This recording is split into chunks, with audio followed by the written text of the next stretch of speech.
I have always been here.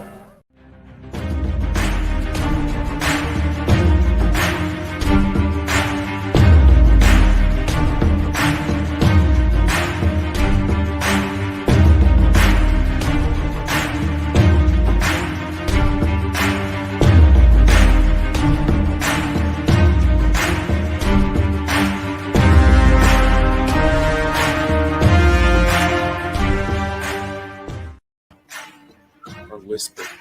Good evening. Oh, shit. Sorry. It's all right, man. Good evening, ladies and gentlemen, geeks, nerds, ambassadors everywhere, and welcome to the Ambassadorial Wing. And if this is your first time visiting the Ambassadorial Wing, welcome. Glad you are here tonight. And of course, as always, make sure you smash that like button, give that sucker a good old Superman punch or a Thanos snap, whatever works for you best, or just Omega beam that thing into oblivion. And share this out and welcome. Anyways, tonight we're going to debate one of the great questions of our time: the MCU or the SnyderVerse? Marvel or DC? Or why not both? And with me tonight, I have got my good, dear friend. You know him. You love him. Brian, the master of none. Brian, as always, my friend, it is good to see you. Good to have you here. And it's been a little bit, but I'm glad that you are here tonight. Indeed. It's all right. I've been really busy, between just been on streams with everybody. I keep my dance cart full these days. I can imagine. And to the chat, our good friends, Geeks Enjoy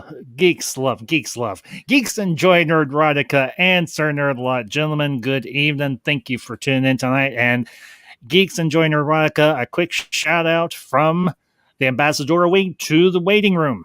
Thank you for the shout out, my friend.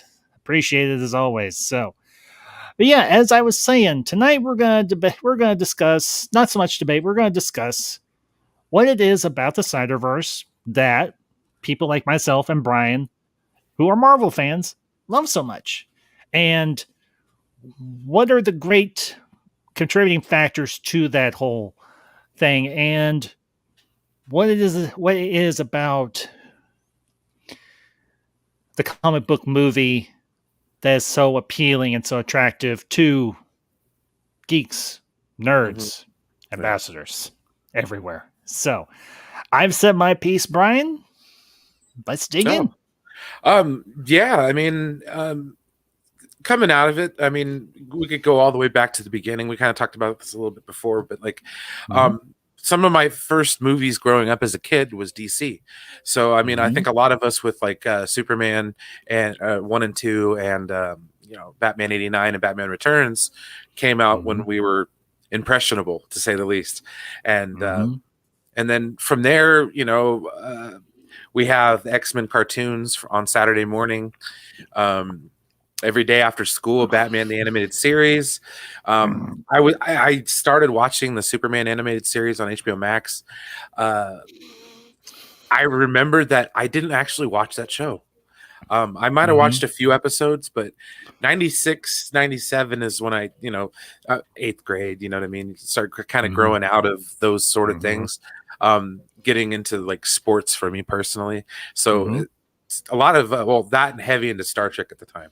It was Star Trek or nothing in 96 because it was running on all cylinders. You had two great shows running simultaneously. One was on a network, one was on syndication, Voyager and Deep Space Nine. So and the movies were coming out too. In 96, First Contact came out. So that was a good year. But now as far as that kind of nerddom, it's been ingrained in me for a very long time. And then as the latter Batman movies, your Forevers and your Batman and Robins, especially Batman and Robin, I know a lot of people kind of just disconnected for a few years. You know what I mean? Yeah. And then I believe the next one was Batman Begins? Yes. In 2005. It was a while. Yeah, we had almost a 10-year break, but in the meantime, we had some X-Men movies, which were doing like, X-Men movies were kicking some tail. Except for, in the later half of the X-Men, it's just like a common thing. It's like they start off great and then they kind of just munch Peter out. themselves to oblivion, which I think is different from the MCU. I think from a building aspect, if you're looking at like you're building a good house, the foundation pieces for that universe were laid with the B team, the blue collar team. You know what I mean? Not necessarily the flashy X-Men, Spider-Man, which were on other other distributors. I mean, with Sony, with Spider-Man, and Fox with the X-Men and Fantastic Four.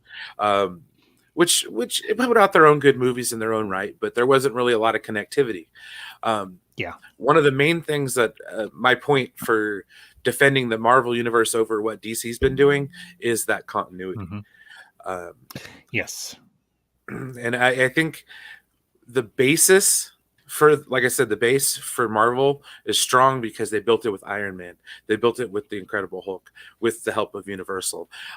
They built it with Captain America, Thor. All those first Phase 1 movies, laid the foundation for everything to follow.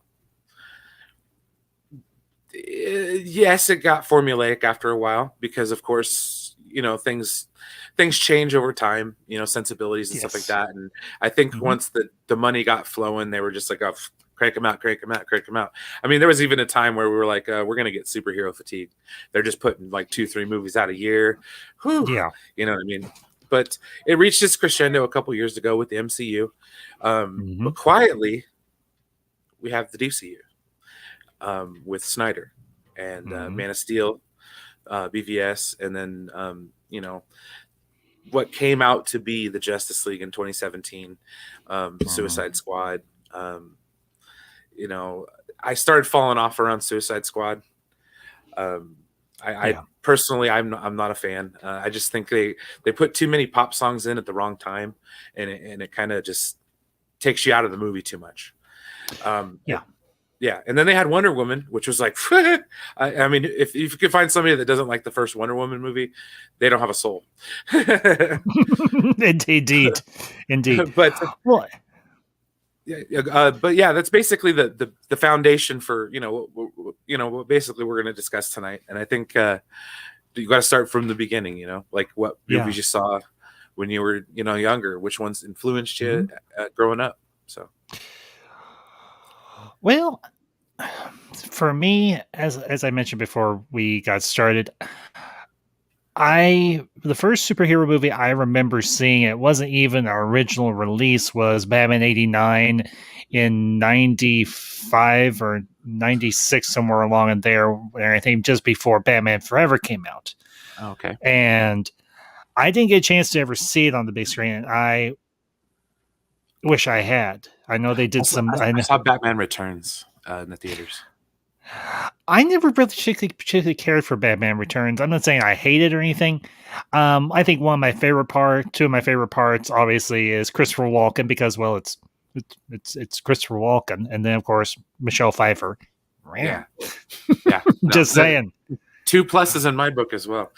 Yes, but unfortunately for comic book fans, movies were more of a novelty. Now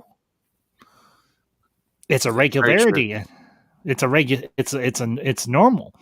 But I think the great thing about those early movies is they were able to take a lot more chances.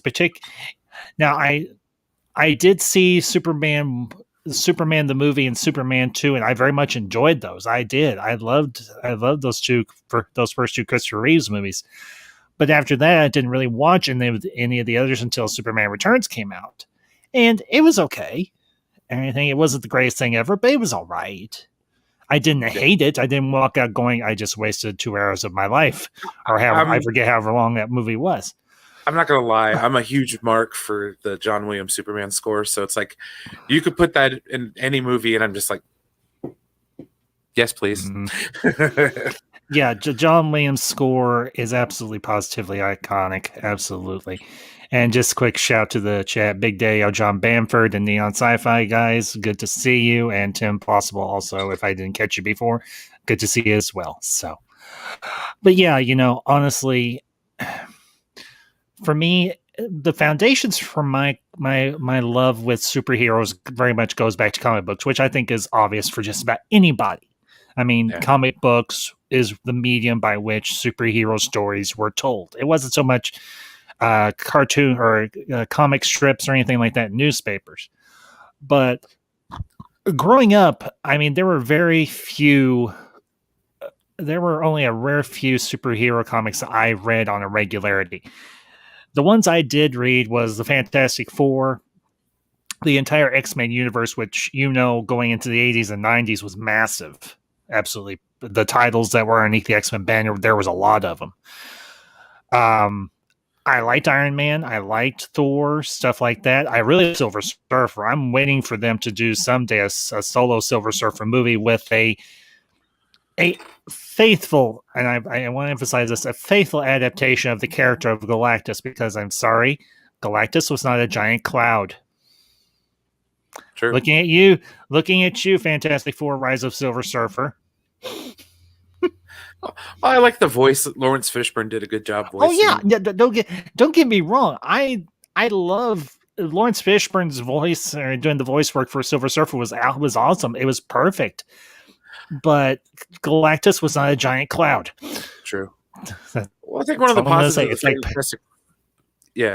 the Fantastic Four was the casting, though, in general. Like, Chris Evans is the Human Torch. I mean, Jessica Alba. Jessica Alba.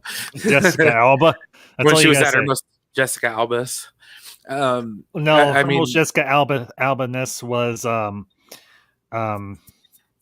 Angel. No, Sin City. Oh yeah, Sin City was good too. To quote Bruce Willis, Nancy filled out. Did she ever? Anyway, that male gaze sidetracked by the Jessica Alba. Well, not only that, but Michael Chiklis as the Thing. I mean, he was good too. Oh yeah, totally. But yeah, honestly, and then when they announced, I've seen a lot of the great, I think what I consider the great superhero movie or comic book movies that have come out throughout the years. I loved the Nolan trilogy. I love the Dark Knight trilogy. Those were absolutely fantastic, top to bottom. I know that kind of Dark Knight Rises ended on kind of a weaker note, but honestly, I thought it ended on a very strong note. It rounded out the trilogy well. I wasn't around anybody to tell me that Bane wasn't cool, so I was like, I kind of liked it. Now, I will say this. That version of Bane by Tom Hardy, I thought was actually very good. I did. Mm-hmm. Just for the simple fact that he was menacing, he was intimidating, and he filled that physical space or that physical presence well. And I know some people have said, well, he didn't look like the comics. He wasn't, he didn't have the Venom thing. But for me, the greatest thing about Bane wasn't so much the muscle; it was this. Yeah, he was the strategist. Yeah, he could outthink you. Mindless, muscle. No, basically. So, and just real quick, shout out Chan Thorpe. Good to see you, bud. And Aaron Entertainment. Good to see you. See you as well, fellas. But and of course we had all the other. We had all the animated series. We had X-Men. We had Spider-Man. We had Superman, as you mentioned, the animated series, Batman, the animated series, Justice League, all those things. I mean, let's be honest. From the 90s going into the early 2000s, both Marvel and DC did some great work with their animated series. Mm-hmm. They laid a lot of groundwork that gave a lot of fans like you and me an idea of how the story was going to go theatrically. Yes. And yet, they still have not been able to do the Phoenix or Dark Phoenix sagas properly. The only time it's been done right was that X-Men, not the 90s X-Men animated series. Well, that's when they had all their rights to all their characters at the same time on there. I think the reason why a lot of the Dark Phoenix sagas failed is because they were never able to include all of the correct species, as it were, because there was a lot of extraterrestrial stuff that wasn't even touched in those movies. Mm-hmm. Very true. And yeah, Sir Nerdlot Into the Spider-Verse has slowly become my favorite comic book movie. Yeah, honestly, Into the Spider-Verse is awesome.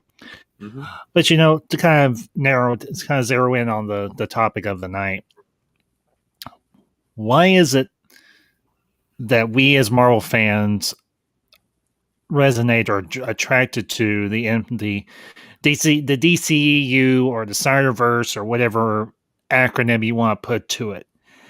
And I'll say this for myself.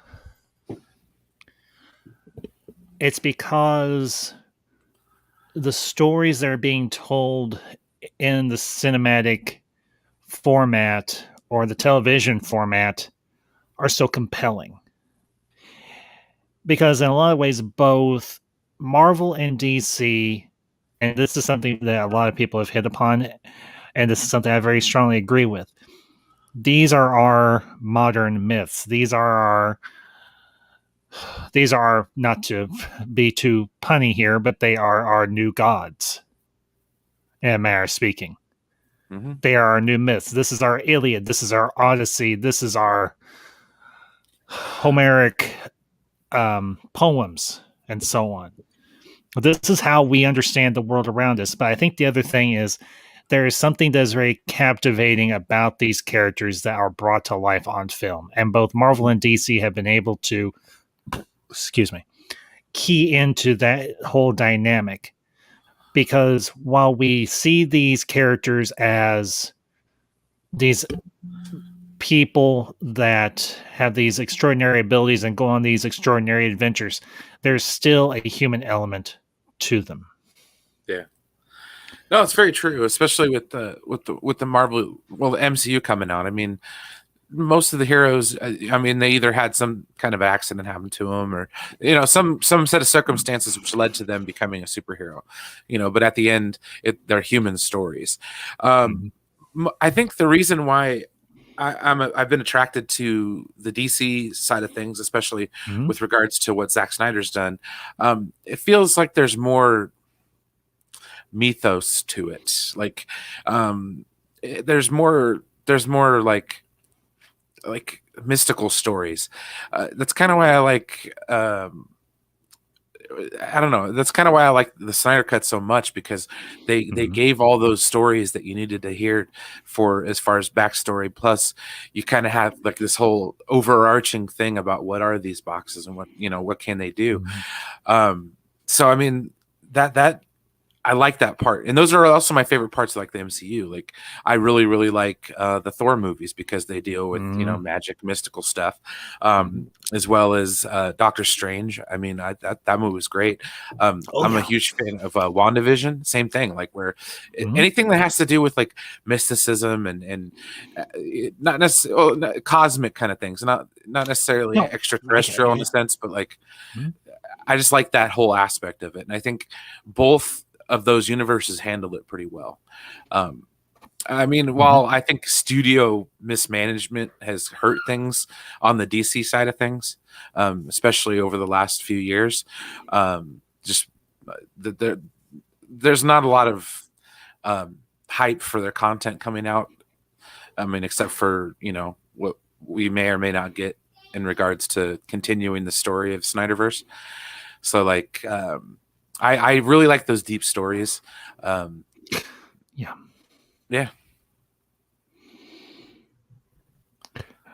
And I will agree with you. And the thing when I was growing up as a kid, when I was reading comics, particularly Marvel or DC, I went for more of these supernatural characters or the more cosmic characters. In terms of, say, like with Marvel, I never really did Doctor Strange, but when I saw the movie with Benedict Cumberbatch, I was like, I like this. This kind of digs into what I really love about Marvel universe is it isn't just superheroes punching each other with fists or fighting with these different weapons. It comes down to the power of the mind and that manifesting in these extraordinary abilities. Yeah.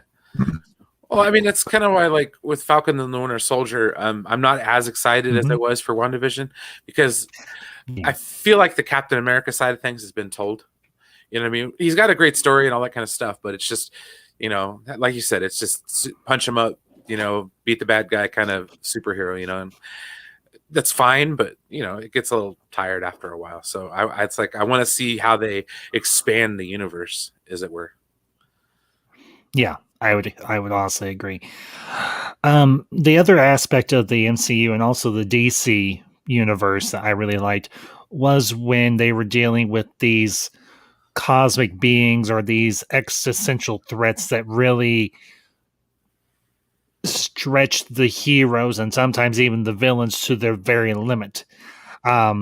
One particular storyline that I really enjoyed from DC and this is one that I remember very well. I'm gonna have to try and find the trade paperback of it.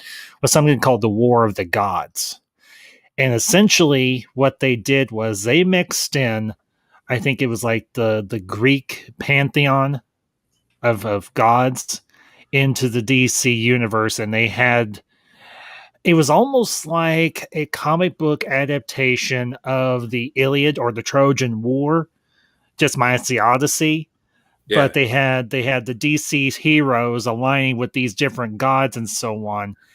And that was something I really enjoyed immensely because for me, it was the DC heroes and villains aligning with one another to fight the Greek pantheon of gods, and that for me was something incredible. I mean, this is something that I had not seen in Marvel. Now, something that Marvel did, and this is a very well-known storyline, was the Infinity Gauntlet, the Infinity War, and the Infinity Crusade. Now, I didn't really read the Infinity Crusade, but I did read the first two parts. I love them, and I have them on trade paperback. You saw a very interesting dynamic because you saw the heroes and the villains of the Marvel universe aligning with one another, and you even saw other villains align with one another. One particular part of the Infinity War storyline was the fact that Doctor Doom and Kang the Conqueror were working together, and these are two guys that hate each other's guts, but they saw that there was a bigger threat, and they obviously saw that there was an opportunity for them to seize power. Yeah. And that for me was really neat.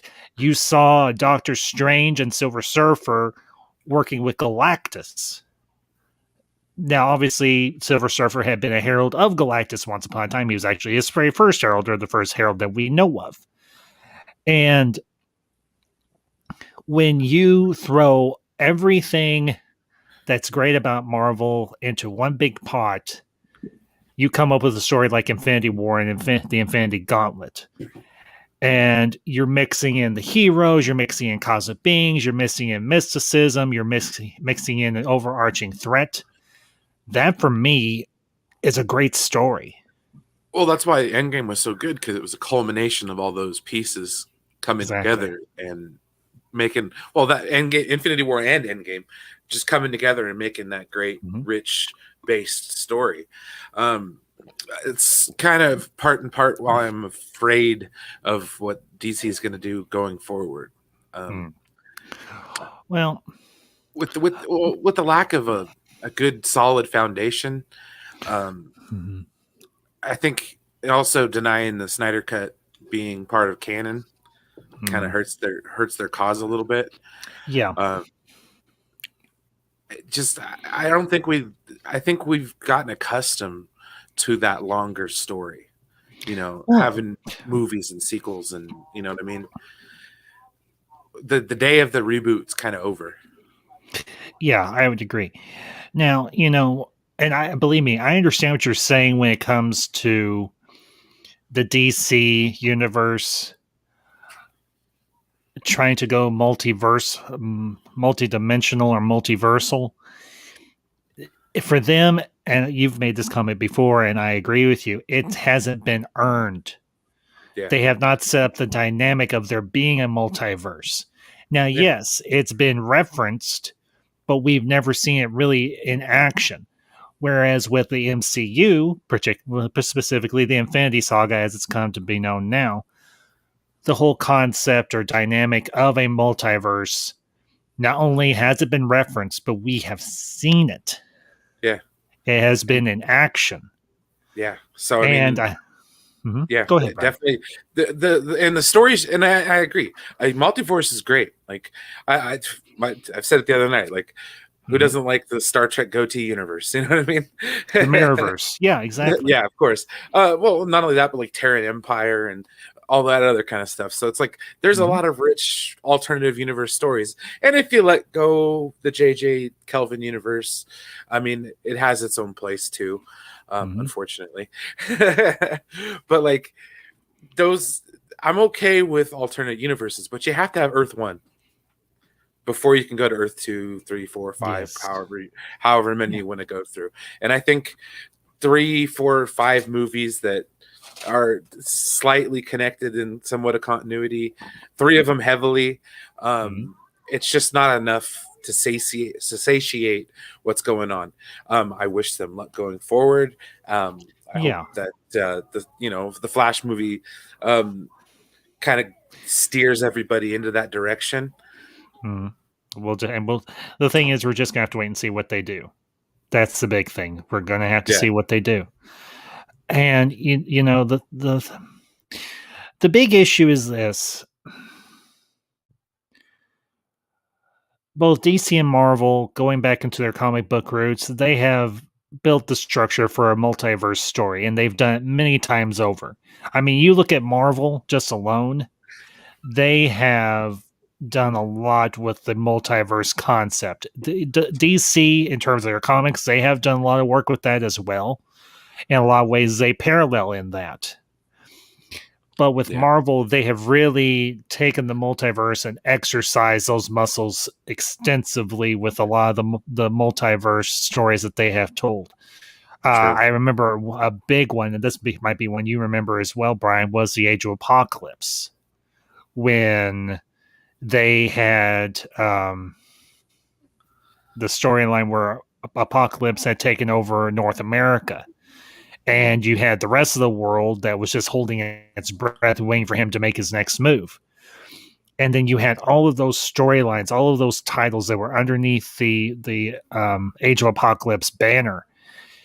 And they had so many different variations on the teams. You had Magneto and Rogue as a couple leading a team of X-Men. You had a Colossus that was battle damaged and had to wear different types of armor to cover up where he had been damaged from all the fighting he had to do. You had a bishop who remembered the alternate timeline because he is a time traveler. He's a dimension jumper, whatever way you want to put it.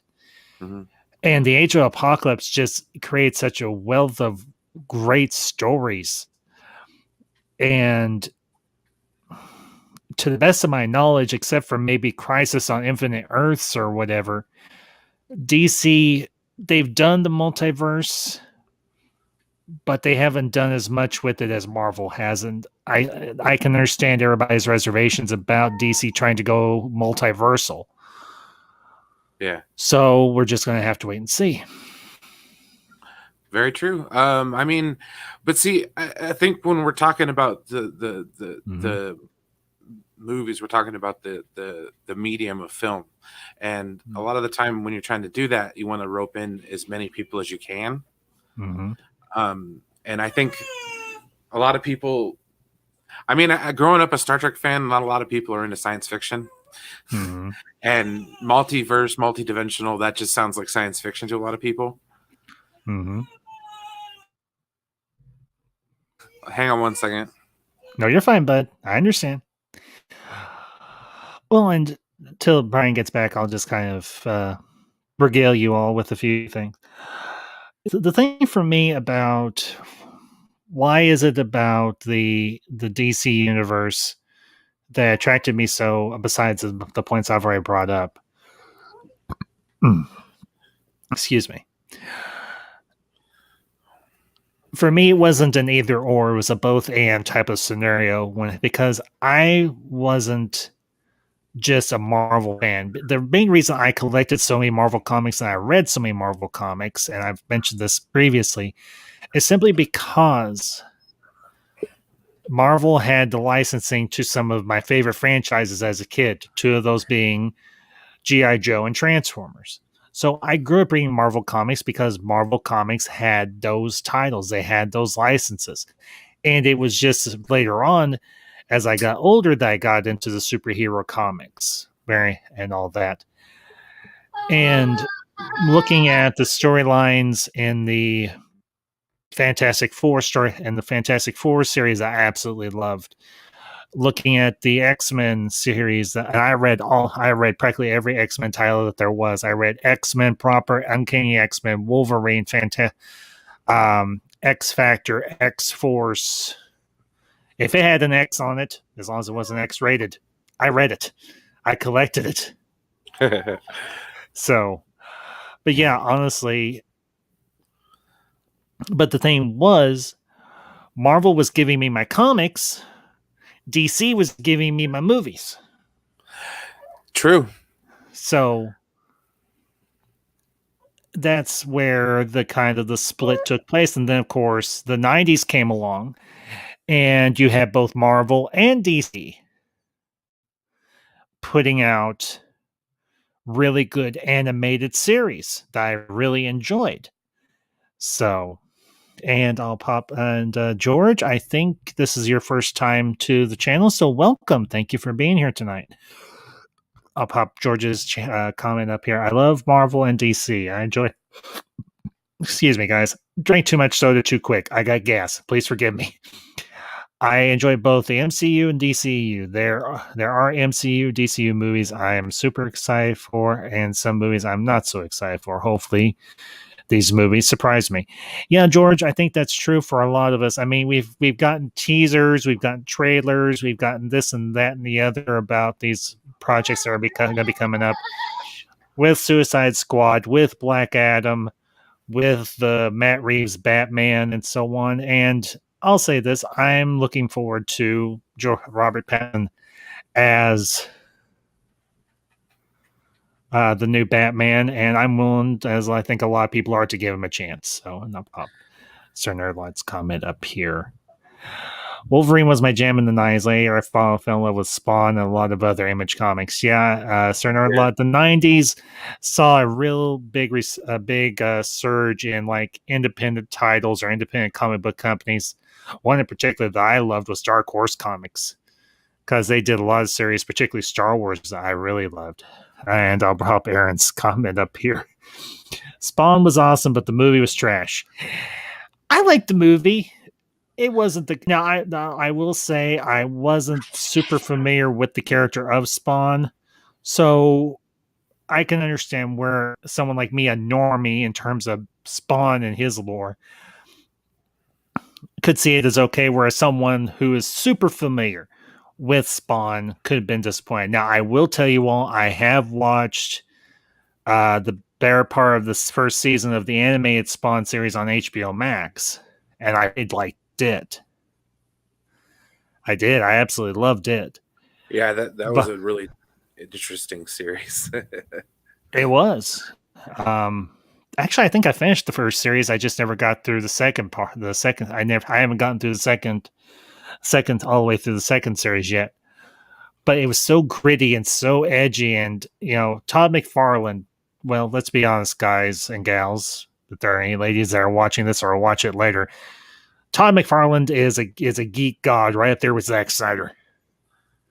I mean, these are two guys who have spent the better part of their careers in the comic book space, and they've done phenomenal work. Just saying. I mean, go ahead, Brian. Well, that and I mean, the other thing that was taking root then a lot was video games, were getting more and more prevalent, you know what I mean, with advances in technology and stuff like that. So I mean, I just remember going to the arcades and playing Street Fighter versus Marvel, or Marvel versus Capcom, you know. So I mean, I don't know, it was a good time to be a kid in the 90s. Oh yeah.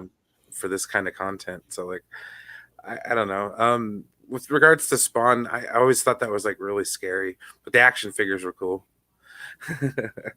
Yes, I will agree with that. The action figures from the Spawn series Todd McFarlane put out, they were top notch. And of course, now we're getting the DC multiverse figures.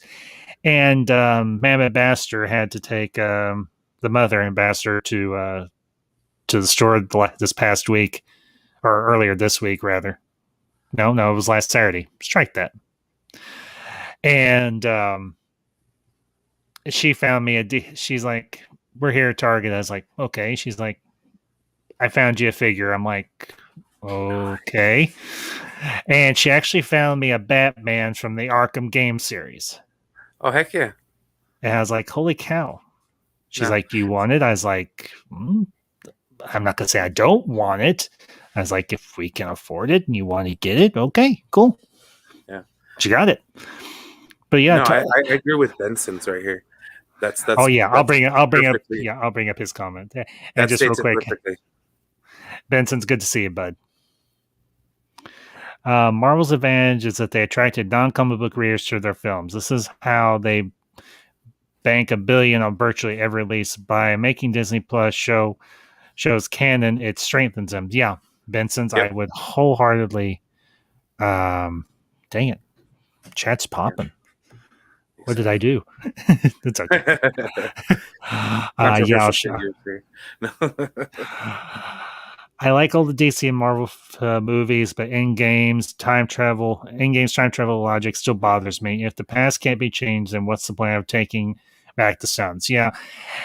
And believe me, folks, do I recognize there are flaws in all of the Marvel and DC movies? Of course I do. There's no quintessentially perfect film out there. But you love a thing not because it's perfect, but because amongst the flaws, whether they are few or many, there is something in there that is attractive to you and that you love. And, you know, for me, in-game was something that me and the missus got to share. Yeah. And it's something that we got to go on this awesome journey from not so much the very beginning, but the better part of, I mean, for heaven's sakes, the night of my bachelor party, me and some of my friends from college went to see Age of Ultron, and we enjoyed it. And I know a lot of people have dumped on it recently, but you know what? I still enjoy it. Could it have been better? Yeah, it could have. But for what it is, and as a part of the MCU, I think it's good. Yeah. Well, that's the great thing about the MCU, I think. It's kind of overlooked, is the fact that you can kind of jump into it at any point and be okay. You know what I mean? Like, you don't necessarily have to watch every movie to get Infinity War and Endgame. You know what I mean? That is true. It's very accessible to the general public. And I'll pop up George's comment here. Yeah, the Batman is high on my list, not because I love Batman. The trailer was awesome, but Matt Reeves is a great director. I love his 2 Planets of the Apes movies. Yeah, George, there's actually a friend of mine, Orange Hat Reviews. He's currently doing a review series on those movies right now over on his channel. And yeah, I'll pop Benson's comment up here. Brian, you're popping up everywhere, dude. Great. Hey, Benson, honestly, me and Brian go back a lot farther than you may think. We go back to live streams was with the Ambassador. It's about a year ago, give or take. Yeah, it's been a while. Yeah. I mean, you and I, I'll say that. Hey guys, I'll just say, I hate when I do that.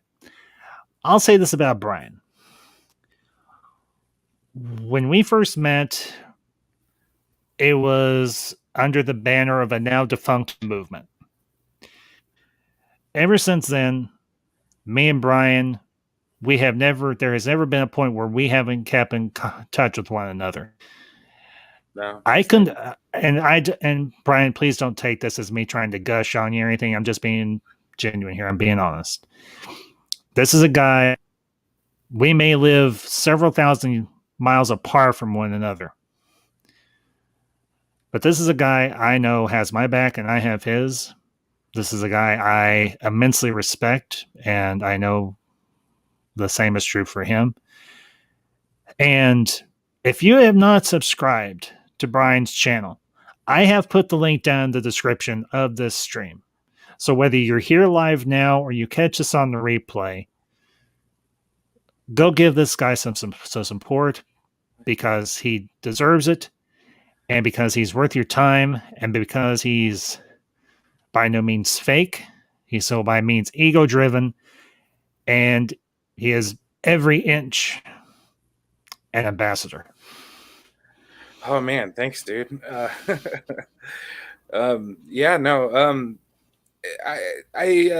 It's been a really fun trip, man. It really has been. Like, yeah, I will say one thing. Like, yeah. I will say one thing about this, about that now defunct fan movement. It may no longer exist, but it brought a lot of really awesome people into my life.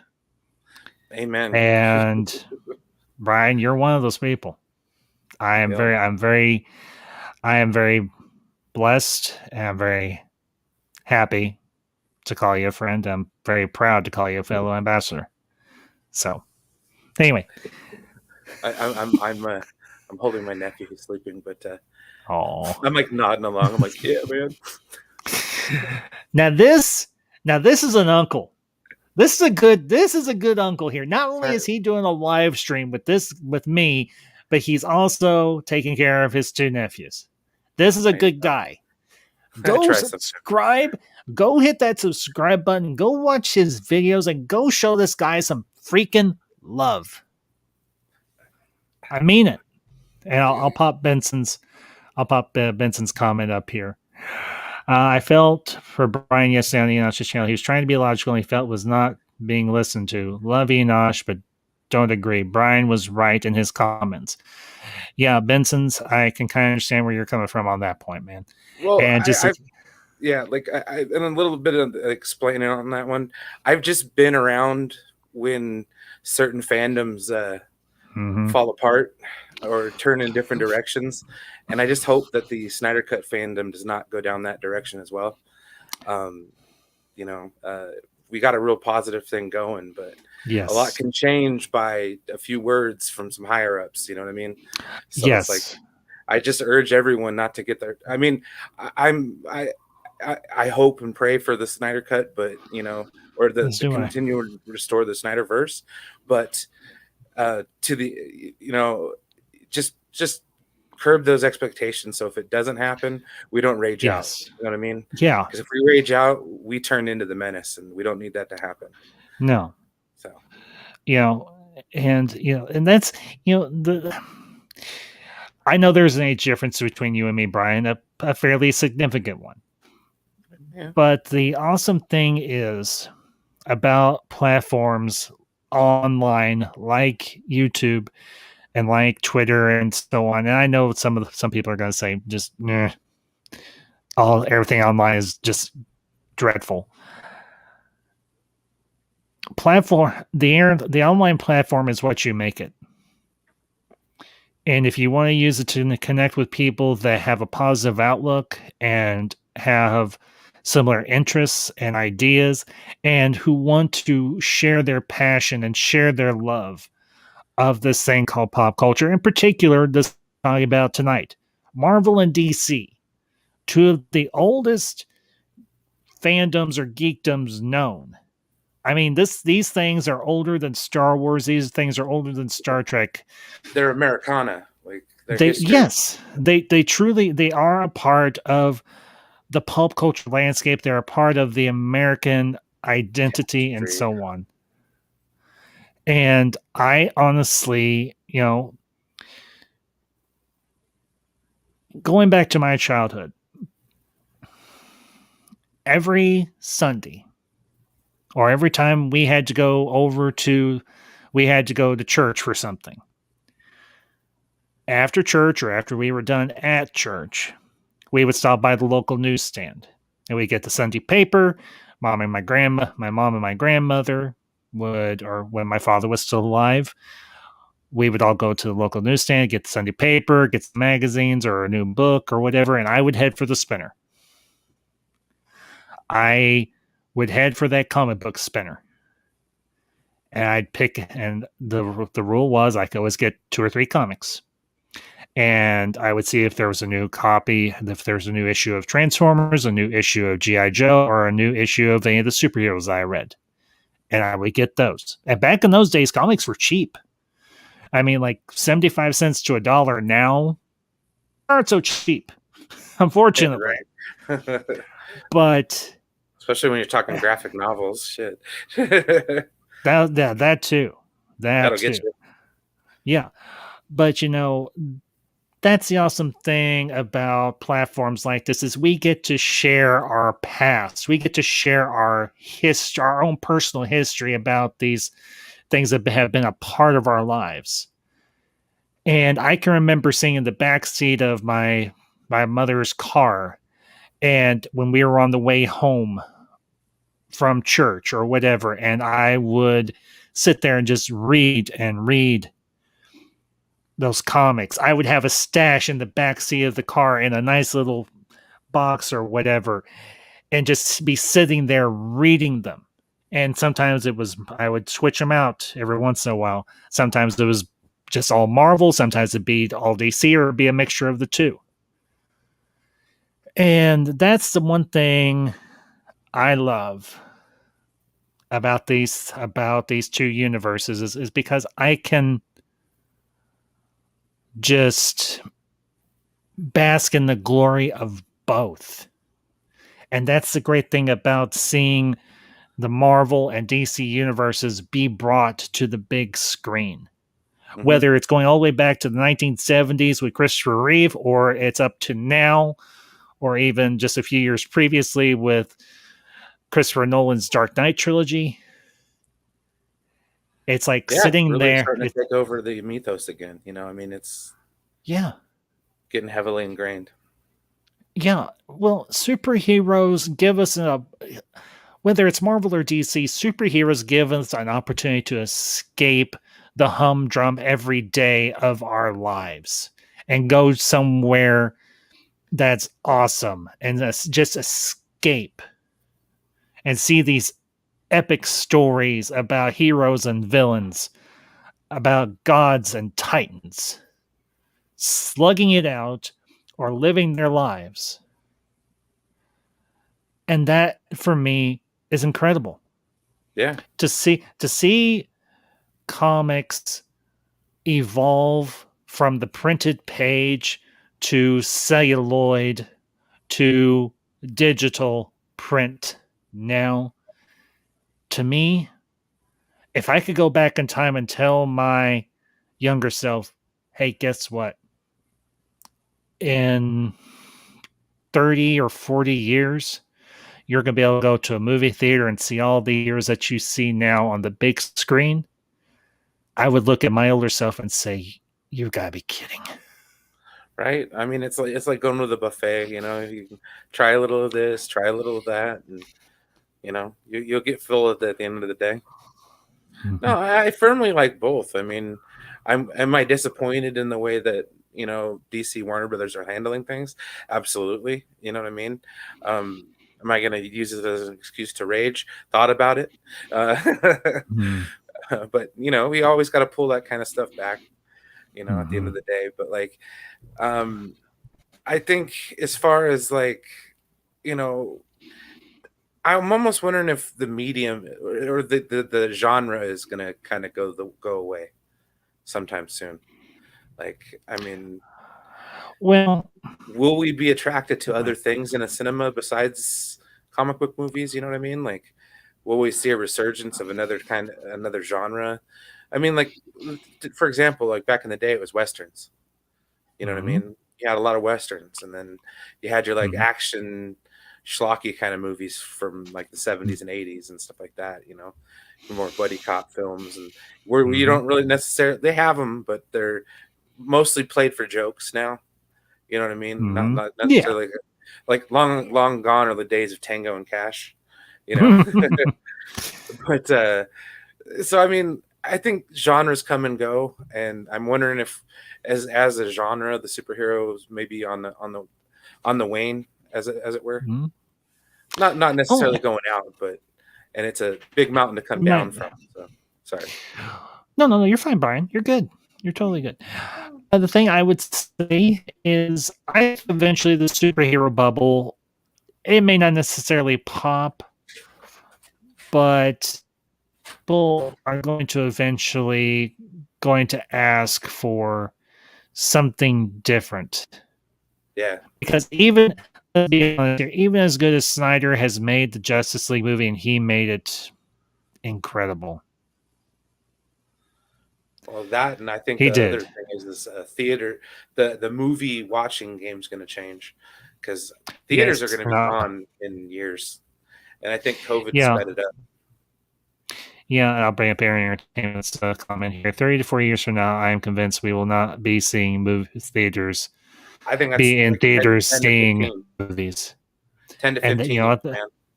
And that could very well be the case. And that kind of makes me sad. I'm not gonna lie. But I think if you're looking at it from a business perspective, they had their chance to improve. The theater going experience is the same as it was 20 years ago, in essence, and they really haven't done anything to justify the $20 a ticket. Yeah, and I'll bring up Benson's comment here, because this is kind of a good one. Marvel is ensuring that we don't get bored by mixing up the movies with high stories, pure action, future horror stories. I hope DC starts to do the same. Yeah, because here's an interesting thing about superhero movies. They can be a vehicle for telling different types of stories, not just purely superhero. Yeah, I think that's maybe why they have such a lasting ability, though. It's like they mix in genres in the genre. Yeah. Well, here's the interesting thing. And if we just look at the paradigm of WandaVision and Falcon and Winter Soldier, these are both while they are within the superhero or the comic book genre. Yeah.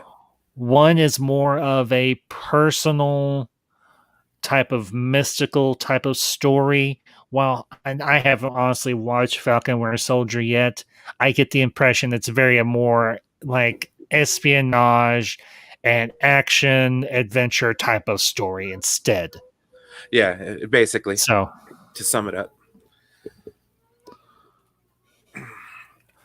So the thing for me is, what is DC going to do to differentiate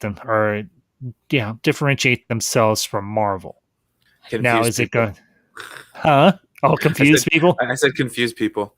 I'm being very tongue in cheek. It's just I doubt that their multiverse is going to stick, because you've got television multiverse that they're trying to say is part of canon, and you've got like all sorts of other types of universes on different mediums that they're trying to tie into each other, like making Superman in the 70s work with, in a multiverse. I don't know. I think it's going to get too convoluted for regular people. Yeah.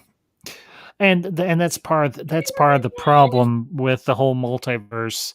I mean, the multiverse can be a really cool concept if it's done properly, but at the same time, the multiverse concept can be very dizzying, for lack of a better term. Yeah, you got to take it easy, because you got to let the normies kind of work their way into the situation, not just be like, here you go, we're going to have a movie over here. And you watch the next movie and it has nothing to do with the movie that came before it. And people are like, did he have amnesia or something? Yeah. And I've got the truth comment up here. The superhero genre is constantly evolving as opposed to the Western genre, which stayed the same. Yeah, I would agree with that truth. I mean, although I did grow up watching a lot of Westerns, and I will say that there was, in some instances, some flavor to the different type of Westerns that could be done, but it was somewhat limited in what could be done. I mean, if you look at, and I won't get off on a big tangent here, but going back to my childhood, growing up in the type of home I did, we watched a lot of John Wayne, and a lot of John Wayne's movies could either be very, very serious in terms of the Western type of genre that he did, which he was very well known for, obviously. But at times he could throw in some very comedic elements as well, or a very comedic movie in terms of, well, just one, for example, that's one of his better known films is McClintock. I love that movie. The first time I saw that, I was like, this isn't like Big Jake or like or like El Dorado or anything like that. This was this is more comedic, and I actually loved it. I mean, John Wayne, I mean, you mentioned that name nowadays and people still go, "Oh yeah, I know John Wayne. I know his movies. Love him." Oh man, but the truth speaks the truth, though. I mean, yeah, the superhero genre is constantly evolving. So, I mean, I just hope that evolution doesn't reach its, apex anytime soon. You know what I mean? Like, hopefully we can keep going for a little while longer on these. But yeah, right there, half the executives can't even spell multiverse, let alone show it. Yes, I agree. Except for one person and one person alone. If y'all disagree with me, that's fine. My feelings are not going to get hurt. There's one person I think does understand the multiverse concept. 2 words, one name. Kevin Feige. Yeah. I mean, as painful as it is to say it, depending on what side of the fence you sit on that one, but like, I don't know. I think it's okay to like both. It really is. Sometimes I don't understand like the whole beef between them. You know what I mean? But then again, it's like, why do Raiders fans hate every other team in the league? You know what I mean? Because Elvis told them to. Yeah, right. Maybe it was because the Raiders fans identified with Garth.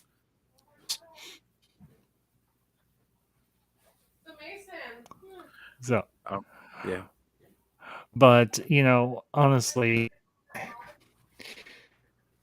we kind of come back to the question of the night.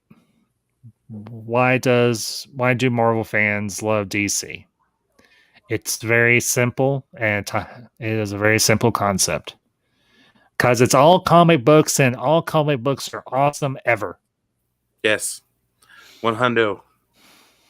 That's well, I think. Let's see. Who would be appropriate here? Let's see. Why not the Wolf of Wall Street? My name is Jordan Belfort. The year I turned 26, I made $49 million, which really pissed me off because it was 3 shy of $1 million a week.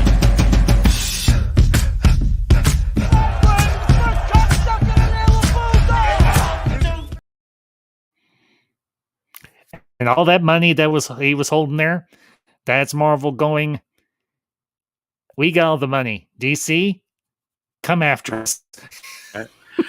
Hang on. My brother just got home. I'm going to unload the kids. I'll be right back. No problem, bud. I'll hold down the fort. I'm good at it. So, yeah, and I'll bring up Aaron Entertainment's comment here. I love DC because I'm a comic book fan. Sometimes it's just as simple as that. It doesn't have to be some big convoluted answer. As the old acronym goes, KISS. Keep it simple, stupid. And no, I'm not calling any of you stupid. Obviously, you're here watching me. That's the thing about your mental faculties. You're obviously very smart. But anyway. Well, let me... Oh, okay. All right. Let's pop up John's comment here. This is for Brian. And Brian Mester, and I believe the reason there's a rivalry in fighting is all down to copyright. They stole so many ideas instead of for so long from one another. It's uncertain where it began. Yeah, John, I think you're right. And I'll bring up Scott here. I agree. The structure for Marvel has been undeniable and solid. Feige did a great job taking Snyder's ideas from Infinity War and Endgame. Kidding. Just kidding. Yep.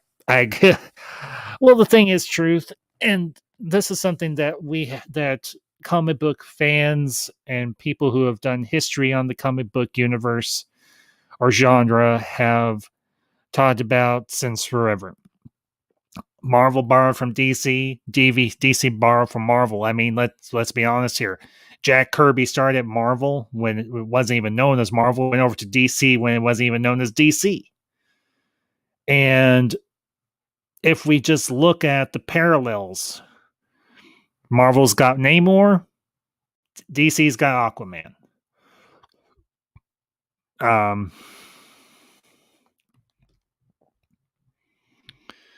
And vice versa, okay, another one. And please, John, calm your Scottish butt when I say this name. Don't freak out.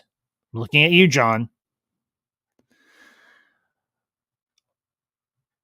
DC had Captain Marvel. Marvel had Captain Marvel. So DC had to change it to Shazam. So, anyway, and I'll bring up Cerner Lots comment here. A lot of writers worked for both DC and Marvel. Yeah, that's true. So they spun characters in different ways and made them awesome across the board. So, and Benson's, without Kevin Feige in control, you get the Inhumans or Iron Fist. Yes, Benson's, that is sad, but true. And I really want the Inhumans to be awesome because honestly, the Inhumans are one of my favorite Marvel teams. And I wanted to see the Inhumans be good. And instead, from what I hear, they sucked ass. And, Aaron Entertainment, I'll bring up your comment here. 2 cents on nonsense at 9:30. Okay, I guess I had to bump it back. That's fine. So, yeah, I'll bring up John's comment here. I love superhero movies because heroes inspire us to be better. They give us hope. Hope that there are good people and the world isn't so bad. Plus, it's just plain fun. Yep, John, you're absolutely right. And even, the crazy thing, and most of us here know this, Marvel had to start with their B team. They didn't have access to the Fantastic Four. They didn't have access to Spider-Man. They didn't have access to the X-Men and all the characters within that. So they had to take what would be perceived as their B-listers, which personally I don't see Thor or Iron Man or the Incredible Hulk as B-listers. To me, they're A-listers. They're A-list heroes. I mean, for heaven's sakes, they combined those 3 of those characters to form the first iteration of the Avengers. So for me, those characters aren't B-listers. They're A-list. They're A-list heroes. So it's on in a half an hour. I thought it was on at 7. Oh, hey, sorry. No, you're fine, bud. You're awesome. No, you're all right. Got back from the store, so no, you're good, bud. You're fine. I feel my arm, my shoulder again. Oh man. Yeah, if it makes you feel any better, I went and got my shot yesterday. I can't feel this. This arm is hurting like a mother. It feels like Steppenwolf or Darkseid punched me in this freaking arm. In other words, it hurts. Heck yeah. Oh. I'll pop up Sir Nerdlight's comment here. Oh, jumped on me. Dang it. We might be getting Inhumans later this year. As long as it's good. If it's going to be another stinker, I don't want it. Yeah, they can keep it. Yeah, give me a good version of the Inhumans, and I will be very happy. Because it has some of my favorite characters. Black Bolt, Medusa, Karnak, the big ugly dog, the giant Lockjaw. That's it, Lockjaw. So well, I think that's one of the great things about going forward with the genre is there's a lot of things that are like they're all building up to I mean, you're going to get a little bit of everything. You're going to get a little bit of what you want. You know what I mean? So if you're a fan of this character, you're going to get something. You know what I mean? Mm-hmm. So I think that's something to kind of look forward to, especially like with Marvel and with DC. I mean, I like or love what they're going to do going forward. I mean, it should be interesting to see, you know, a Green Lantern Corps or anything. You know what I mean? Because aside from the Ryan Reynolds live action, we really haven't seen much live action Green Lantern. So I mean, no, be it on a CW or whatever. I mean, I'm interested in seeing it. Well, I mean, we have had an animated Green Lantern with Justice League and Justice League Unlimited. And yeah, it was Jon Stewart, but I thought he was a pretty darn good Green Lantern. Just saying. Mm-hmm. Well, that in the DC animated movies where, you know, Hal Jordan's there. Oh, he was a great character. Yeah. Very, very, very well done. I will wholeheartedly agree with you. So, but yeah, honestly, Green Lantern is, you know, I went to, okay, here's a crazy story. 2011 was when the Ryan Reynolds came out. It was just a few months or so. It was a month or so after my separation and divorce from my first wife. And Mother Ambassador was like, come on, we're going to the movies. I'm like, what are we going to go see? She's like, you pick. I was like, let's go see Green Lantern. She's like, okay. So we went and we walked out and we were like, that wasn't bad. And I still to this day say, I think there's a lot of good in that Green Lantern movie. I get what people criticize about it. I understand, but personally, I really liked Green Lantern. I thought it was good. I thought Ryan Reynolds had good energy. I thought he was a pretty good fit for the role. He kind of played the cocky, arrogant pilot, which, as I understand, how the character of Hal Jordan was. You had Blake Lively, his real life wife, in there, and well, I know we drooled a little bit over Jessica Alba. But why not drool over Blake Lively a little bit? Full agreement, sir. No, I like that movie quite a bit. I was disappointed like that they didn't go forward with it. And it's like Warner Brothers, they get cold feet. Like they'll put a movie out and it's like, well, this is going to start our universe, and they're like, no, it's not. Shh. Forget about what we just said. I'll pop Benson's or certain life. Eternals, possible Inhumans, mutants, and more could be brought to especially now that they have the licensing for it. And I'll pop Chanthorpe's comment up here. Not bad, you're too generous. Well, Chan, not that I'm a mama's boy or anything, but I walked out. I asked Mother Ambassador, I was like, what'd you think? She's like, it was good. It was fun. I'm like, yeah, it was fun. It was good. Well, another universe that we have to look forward to is the Sony SnyderVerse. Oh, don't get me started. Well, I mean, I loved Venom. I'm excited. No, I'm excited. Don't get me wrong. I'm excited. I was like, what? Yeah. No, I will say this. I like Toby. I like Andrew. I like Tom. Yes, I know I'm going to get some grief. I don't care. You don't like it?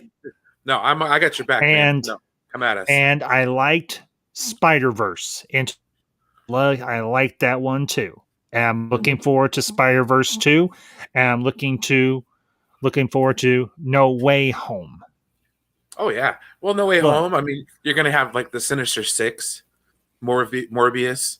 You know what I mean? Those are some ones that, you know, they're not going to be MCU properties, but they'll still be Marvel. You know what I mean? So like, I think there's a lot for everybody to look forward to in the future. Yes, I agree. If it's handled well.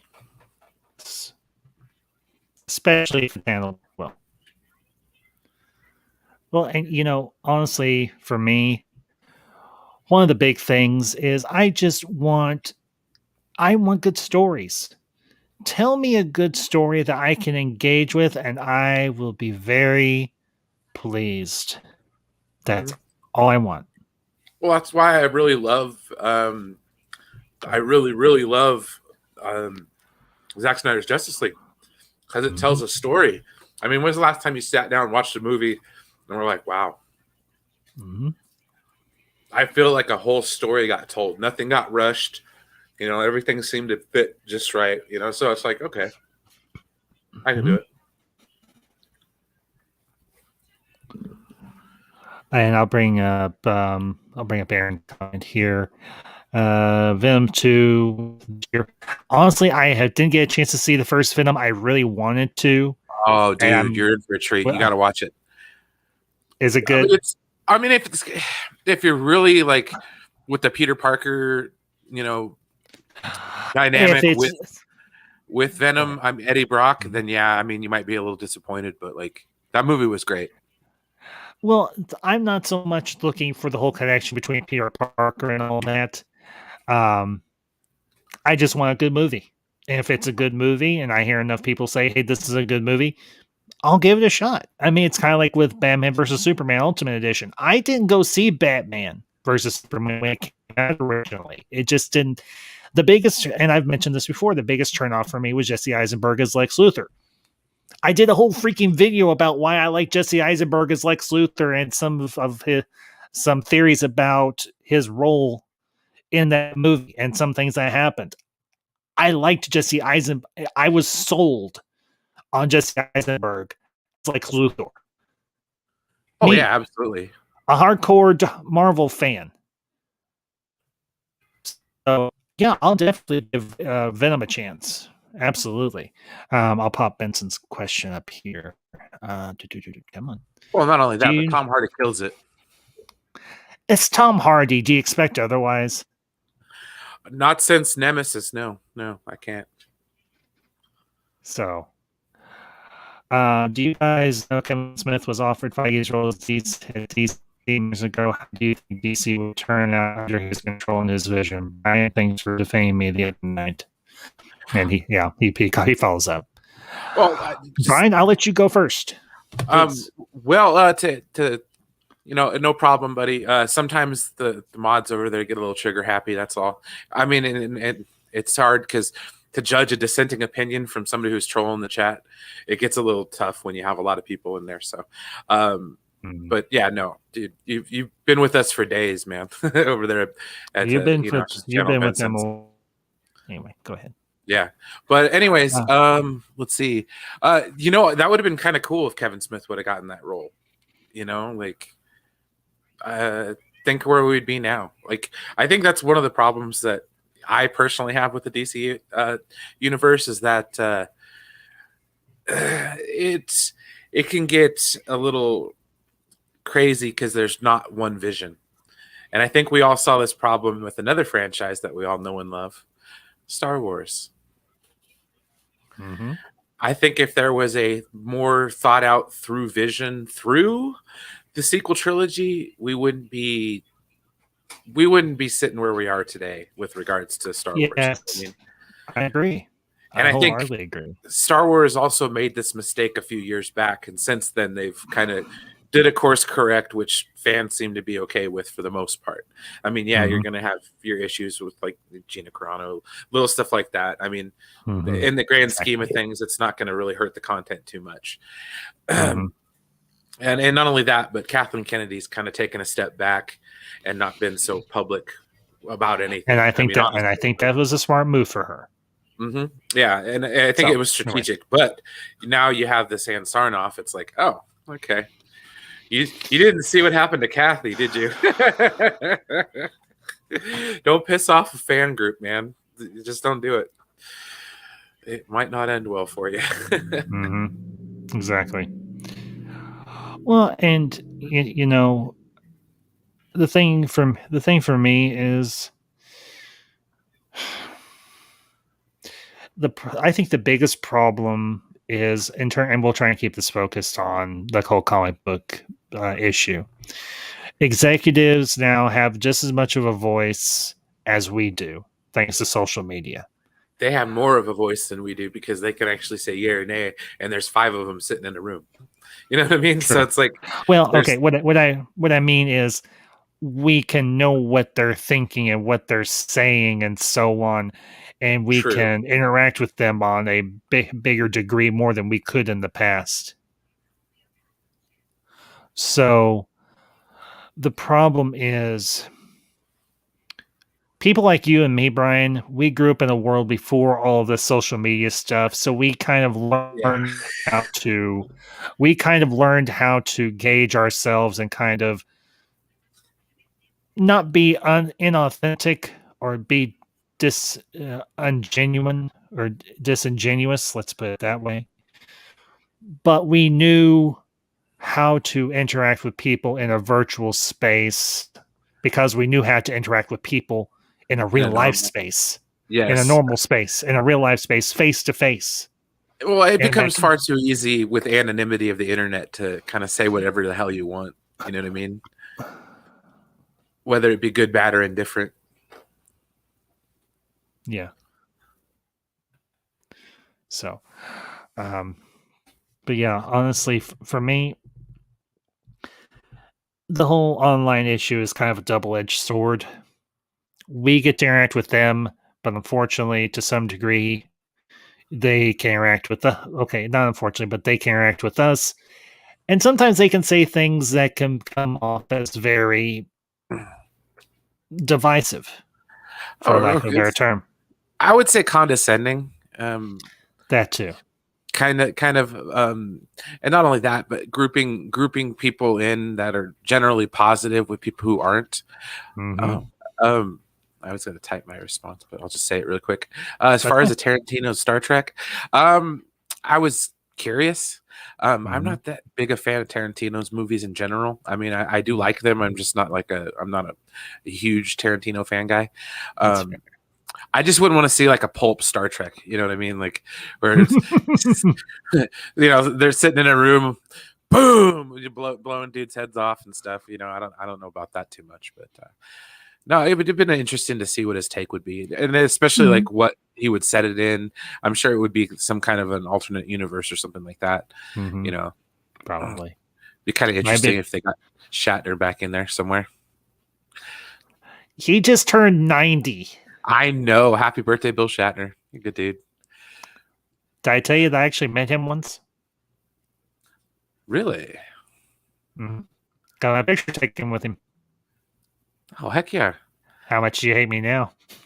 Not that much, man. Not that much. We're cool. No, I went to Yosemite a couple weeks ago, and I tried to get some pictures.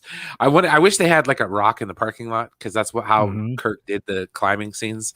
The rest of it was done by a stunt double, of course. But like, yeah, no, it was. I was like, oh man, this is where Kirk. Yeah, no. But I think. Oh, dude, every fandom gets toxic, bud. Like, yeah, no. With the wrestling, you have people who know the inside stuff, and then you have people who don't, and it's like, oh shit, it's crazy. Well, I don't know if this will be of any interest to you, Brian, but in a couple months, I'm actually going to be doing a stream talking about. You can't talk pop culture from the 80s and 90s in the past and everything without talking about wrestling, and I'm going to do a stream talking about wrestling 80s and 90s, kind of going into the modern era, our favorite wrestlers, favorite storylines. Were you just WCW or ECW or WWF or WWE, whichever way you want to put it? Favorite eras, all that sort of stuff. But that's going to be a few months down the road. So, but I will keep my ear open for that one, because I'll keep you in the loop. Definitely a fan of that subject as well. Well, if you think about it in a lot of ways, wrestlers are like an off branch or an offshoot of superheroes. Yeah. I'm just saying, the way they designed the figures and everything for them. Well, especially if you're talking 80s and early 90s WWF wrestling, where it was a bit larger than life kind of characters. Oh, dude. And then you get into other areas where it's more personal, and there's interpersonal dynamics that are in play that you don't see very much in other times. So it's like, I don't know. It's interesting. It's a very evolving business. Unfortunately, I think it's kind of fallen away a little bit. I mean, personally, I haven't watched wrestling in years, but I am fascinated by like the backstage kind of stuff. That's why I like listening to the podcast now, because you get a lot of that. Yes. What happened back in the day? Like, everybody's got a great podcast that was in the wrestling business. I mean, even Vince Russo has a good podcast, man. So it's like, I dig it. I dig it a lot. Stone Cold has one. I think Undertaker. That was one of the first. Jericho, yeah. Oh, Chris, I didn't know Chris Jericho had one. Wow. Oh, he had one. He had one right after Stone Cold did. I think did what he? it is like they did a podcast with Stone Cold, and they're like, "Wait a minute, This actually is getting a lot of traction. I mean, shoot, like he's a traditionalist, but I'll listen to Jim Cornette. I mean, all he does is crap on the new stuff, anyways. But it's always nice to hear like everybody's opinion. Yeah, and well, okay, I'll say it, and I'll bring up Neon Sci-Fi's comment here because this is the guy that honestly got me into wrestling in the first damn place. Ageless, man. Taker. He's turning 50-something relatively soon, if not already.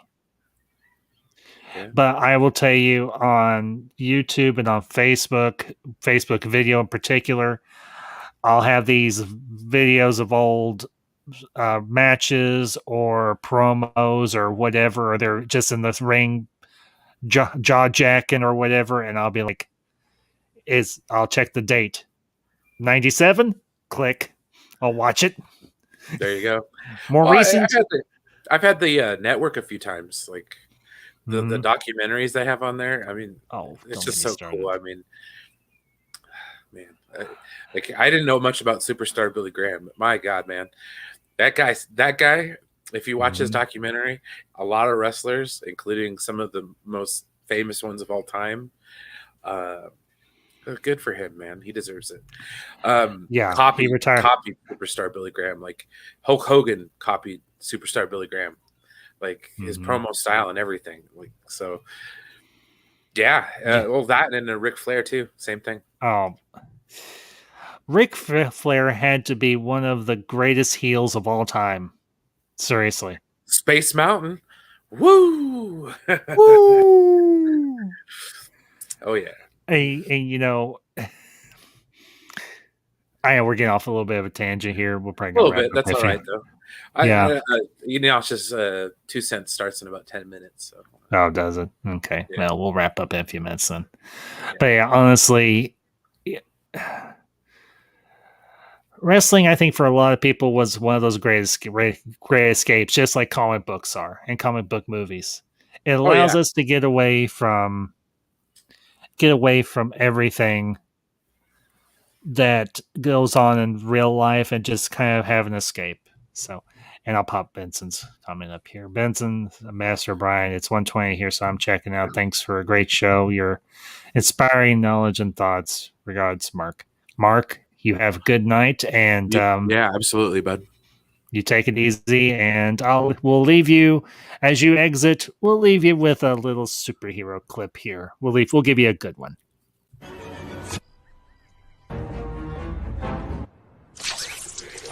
Who am I? I'm Spider-Man. That's a good one. Yes. Mark, you have a good night, bud. And thanks. And recent subscriber to the channel, Mr. Spock. Good evening. And well, I don't do the whole hail thing. I don't like it. So I will just say to you, peace and long life. Peace and long life, my friend. So, but yeah, honestly, that's the great thing about you and me, Brian. The thing that we had the real opportunity to enjoy, and we still have the opportunity to enjoy, is we get these movies, we get these TV shows that harken back to a simpler time in our lives, or what we might perceive as a simpler time, and we get to live out. Spock, no problem. You're fine. You enter and you acknowledge by any means you see fit. I have no bias or anything one way or the other. But whether it's Marvel or it's DC, whether you're a Batman, a Spider-Man, Superman, Wolverine, Silver Surfer, Wonder Woman fan, whatever the case may be, these characters give us the opportunity to see a different world where the world is seemingly black and white, where the hero always wins, the villain always loses, or is fought to a stalemate, and the heroes come back home to their loved ones, to their families, to their friends, or just to their halls of justice, to their Avengers towers, and can kick back, have a cold one, and prepare for the next battle. Right. So, that for me is that is the great thing. Or even our Xavier's schools for gifted youngsters, even though the youngsters aren't so young. Well, yeah, it's a shared dream that we all have, So it really yeah. is a Go good, ahead, Brian. It's a good thing to be a fan of. It's a good time to be a fan of it, and It is. I think the future's bright. Regardless, I mean, we'll be surprised. I'm sure we will. So, I mean, whether it's Marvel you like, DC, or both, I think, going forward, we'll have a lot of entertainment to be talking about for quite a time to come. Yes, absolutely. So, well, anyways, folks, I think we're going to go ahead and wrap up here, but I want to thank Brian. Great discussion, bud, and it's been a little bit. I'm glad we were able to get together. Always glad a pleasure. Join me tonight. Sorry, I get busy. I've been busy lately. No. Hey, as I always say, this life comes first, so no apology is necessary. But glad to have had you on, and look forward to this time. I do.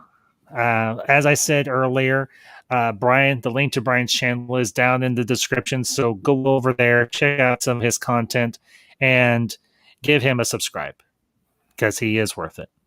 And I don't just say that because he is my friend, but because I mean it. I try sometimes. No, you don't try. Okay. To quote a short little green man, try not, do, or do not. There is no try. So, wise words. Yes. I do want to let you all know I will be live again tomorrow afternoon at 2:30 Central Time with the Council of Ones as we continue our review of Babylon 5 Season 3 with the episode Point of No Return. And I will be uploading another video in my my Lent sermon series. Everything that'll be out this weekend in preparation for Palm Sunday, and the week after will, of course, be Easter. So if that's your sort of thing, keep your eyes out for that. And I do want to thank Mr. Spock and everybody else that have become recent subscribers to the Ambassadorial Wing. I hope you find the content I bring you entertaining, informative, or whatever the case may be. So we're closing in on 400. And as I have promised, as soon as we hit 400, we will do that watch party for one of my personal favorites from the 1980s, The Last Starfighter. Ooh. So, yep. I've already set my goals. 400 will be Starfighter. 500 will be Galaxy Quest. 600 will be the Lord of the Rings trilogy, the extended editions. Those will be separate streams, all on their own. I haven't figured out 700 or 800 or 900, but once I hit 1,000, I will do a giveaway. So there you go. Not 1,000. I will do my first giveaway for that. So anyway, that being said, folks, you have a great night wherever you are at. And until next time, these are the ambassadors. Signing off.